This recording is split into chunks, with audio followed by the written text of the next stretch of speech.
Vamos a hablar sobre la sexta diapositiva que tenemos. Se llama La familia de Carlos IV. El autor es Francisco de Goya. El año de realización de esta diapositiva es 1800-1801, entonces es del siglo XIX. Las medidas de esta obra son de 280 por 336 centímetros. Es un óleo sobre lienzo. Pertenece al estilo neoclásico, aunque a Goya no lo podemos denominar dentro de ningún estilo concreto, porque fue un pintor bastante versátil y bastante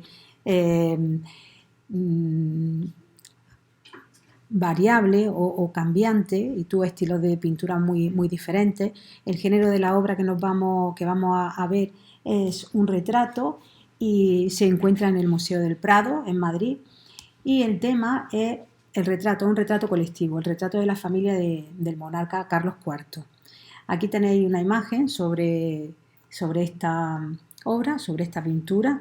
En ella podemos ver a la familia del monarca, la familia de Carlos IV. Importante de esta composición es la colocación de los personajes, ¿no? Son todos o están todos situados de una manera bastante sobria, verticales, sin mucho movimiento. Y podemos agrupar la composición en tres partes: una zona central, una zona a la izquierda y una zona a la derecha, donde aparecen los distintos personajes que ahora vamos a enumerar y vamos a comentar sobre cada uno de ellos, quiénes eran y qué relación tenían con Carlos IV. La vida y el contexto histórico de Francisco de Goya y Luciente, es bastante importante a la hora de hablar sobre esta obra. Es un artista de transición entre el siglo XVIII y el siglo XIX, y es el creador de su propio estilo, como ya he dicho antes, un estilo bastante personal e inconfundible. La obra que nos ocupa pertenece a la colección privada del Palacio Real de Madrid.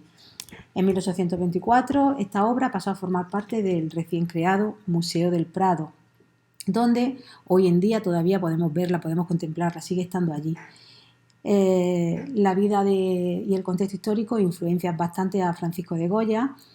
En una primera etapa se trataba de un pintor bastante ilusionado, y muestra de ello, de esta ilusión por la vida y de estas ganas de vivir, son los cartones, que son los cartones que trabajó para los tapices, que estaban trabajados con un colorido bastante brillante y con un optimismo, como bien deja muestra, por ejemplo, el que se llamaba El Quitasol, y algunos de los primeros retratos de Carlos III y el duque de Osuna.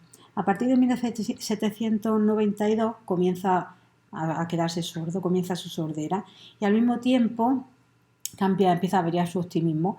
El optimismo reformista se apaga por la política de Godoy, por miedo al contagio de la Revolución Francesa. A esta etapa corresponde este cuadro y los famosos de las majas, la maja vestida y la maja desnuda. Este cuadro también pertenece a esta etapa. Es una etapa así más de madurez de Goya. A partir de 1808 comienza la Guerra de la Independencia con toda la crudeza, y Goya manifiesta de una manera clara su crítica a la guerra. De esta etapa son cuadros como La carga de los mamelucos, tan importante, y Los fusilamientos del 3 de mayo. Y también pertenecen a esta época la serie de los aguafuertes titulados Los desastres de la guerra. De todos los grabados que hizo Goya de este periodo son los aguafuertes de los desastres de la guerra. Con el regreso del Fernando VII se restaura el absolutismo y se retira a la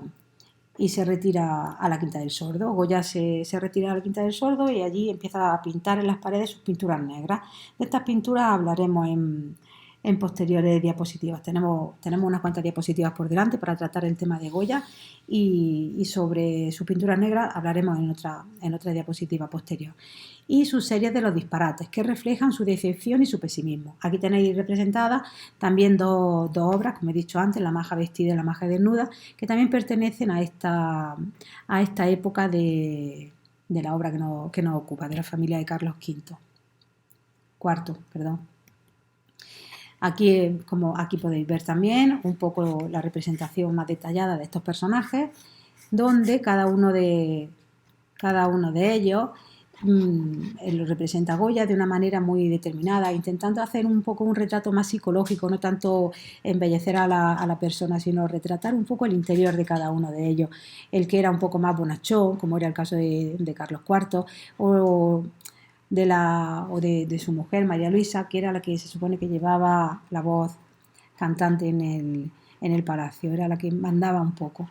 Y bueno, también podemos ver al infante, podemos ver a su madre, a la madre de la reina, que viene representada con bastante fealdad. Vamos a hablar un poco de cada uno de estos personajes. Este retrato colectivo tiene grandes similitudes con el de las Meninas de Velázquez. Tenemos que recordar que Goya sentía una gran admiración por Velázquez y entonces intenta copiar un poco o intenta dejar un poco constancia de esa obra aquí, con varios detalles. Por ejemplo, el hecho de representarse él como pintor también en la obra. En la parte de atrás, a la izquierda, podemos ver a Goya, que aparece con el rostro girado delante de un gran lienzo y está mirando al público, como se representaría en su día también Velázquez. Comparten aspectos también en el retrato con el retrato neoclásico, como puede ser una ordenación bastante vertical de las figuras y la ausencia del movimiento, que veremos ahora un poquito más adelante, ¿vale? Entonces esa relación con el neoclasicismo queda presente ahí, en ese hieratismo de los personajes y en esa verticalidad de los personajes.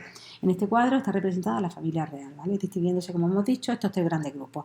En la parte central de la obra podemos ver al rey Carlos IV y está acompañado del pequeño infante Francisco de Paula. Y en la zona central también podemos ver a la reina María Luisa de Parma, quien cubre con su brazo derecho a la figura de la infanta María Isabel.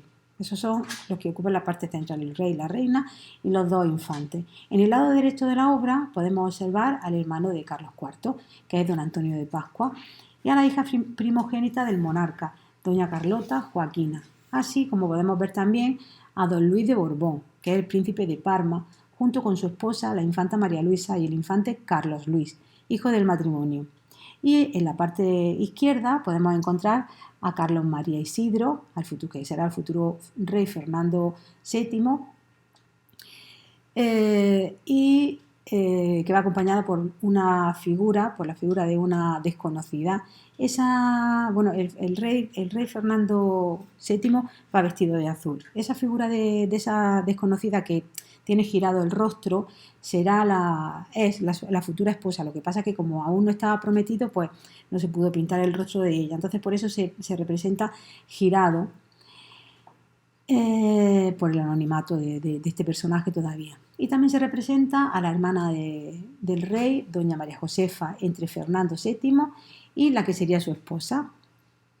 Hay que destacar que la figura del pintor también está representada en la obra, como ya he dicho antes, en la parte izquierda, y que es un pequeño autorretrato que él mismo se pintó. Y se ocultó ligeramente ahí en la penumbra, en una tonalidad un poquito más oscura, y donde se destaca ligeramente la cara. La cara destaca de esa obra, de ese cuadro grande, de grandes dimensiones que ocupa la pared del fondo, y de un poco la luminosidad de los personajes que están en primer término.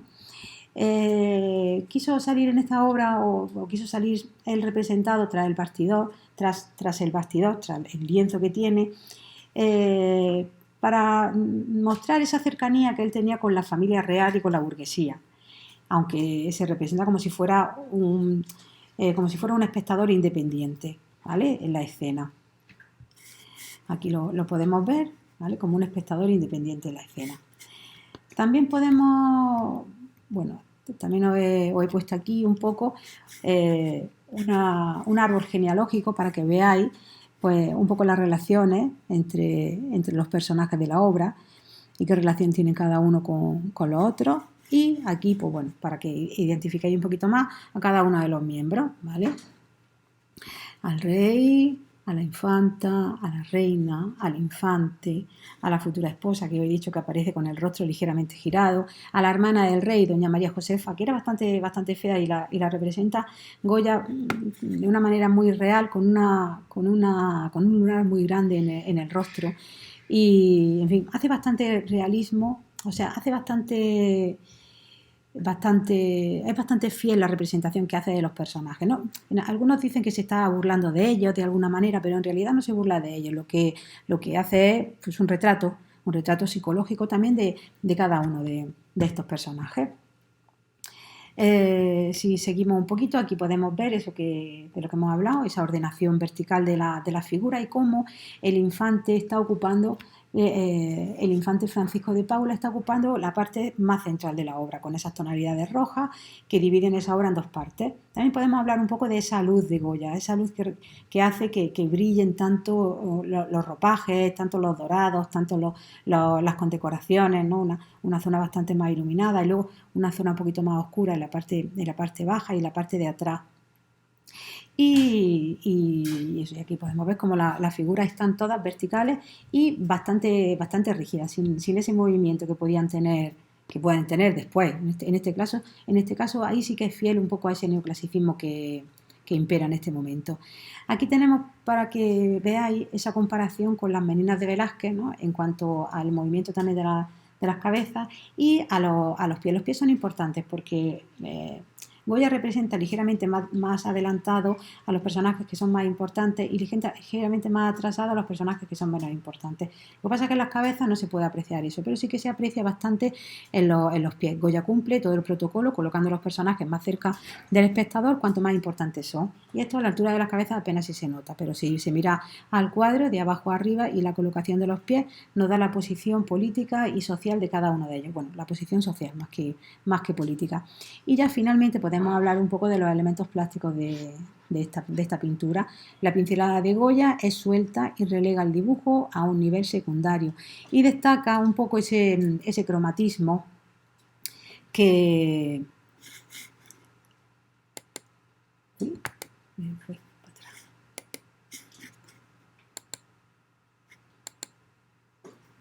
A ver, que quería volver a que vierais un poco a los personajes, que ahí se puede ver un poquito mejor aquí. Para que vierais aquí un poquito mejor la pincelada. La pincelada esa es bastante suelta, ¿no? Y lo que hace es que relega a un segundo plano a el dibujo. Y destaca el cromatismo, el color de los trajes, los blancos y los dorados, que armonizan bastante con los rojos, con los azules y con los negros. Destaca sobre los demás el lujoso color dorado de la vestimenta de la reina María Luisa y el rojo intenso del infante Francisco de Paula. El pintor iluminó la parte derecha del cuadro y dejó la izquierda en penumbra. Este contraste acentúa el brillo de las joyas y las condecoraciones, como ya hemos dicho antes. Podemos decir que Goya es un artista que refleja en su obra distintos estilos pictóricos, sin seguir ningún modelo, por lo que se muestra innovador e investigador con un estilo propio y personal. Fue un pintor de los monarcas borbónicos y recibió muchos encargos de la burguesía. Destaca por marcar las pautas del arte contemporáneo y el estilo que tiene en este cuadro es del siglo XIX y no pertenece a ningún estilo en general, ya que Goya se caracteriza por tener un estilo muy propio y fue realizado esta obra en su etapa de madurez, en la que destacó por sus retratos monárquicos y por su técnica de pincel, basada principalmente en la mancha.